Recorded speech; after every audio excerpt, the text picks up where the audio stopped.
Pinag-iingat mula sa banta ng ashfall ang 11 bayan sa Negros Occidental matapos ang muling pagputok ng Bulkang Kanlaon kagabi.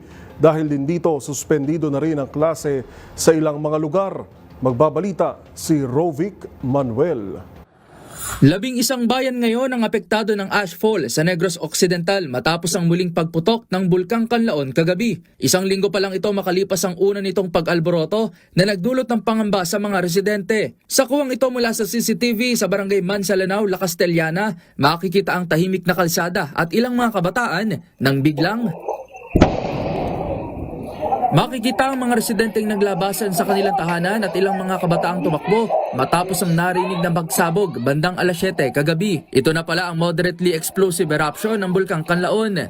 Sa isa ring kuha na ito mula sa isang drone, makikita naman ang kapal na abo sa kalsada na dulot ng pagsabog. Dahil dito, ilang mga barangay sa mga bayan ang kasalukuyang minomonitor at pinag-iingat dahil sa panganib na dala ng ashfall.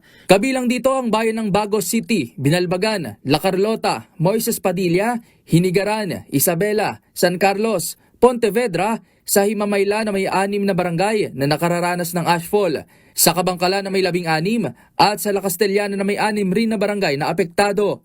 Suspendido na rin ang klase sa lahat ng antas sa ilang bayan sa Negros Occidental tulad sa La Castellana, Himamaylan City, Hinigaran at Isabela. Gayun din ang ilang barangay sa mga bayan ng Murcia at La Carlota habang all-level rin sa Canilao City sa Negros Oriental. Dahil dito pinag-iingat ng Department of Health o DOH ang mga residenteng apektado ng ashfall. Ayon sa kagawaran, mapanganib sa kalusugan ng volcanic ash kaya't dapat magdoble ingat ang publiko.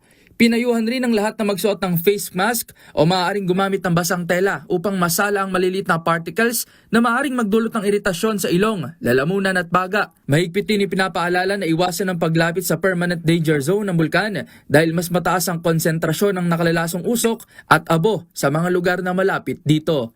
Para sa MBC TV Network News, ito si Rovic Manuel ng DZRH TV, una sa Pilipinas, una sa Pilipino.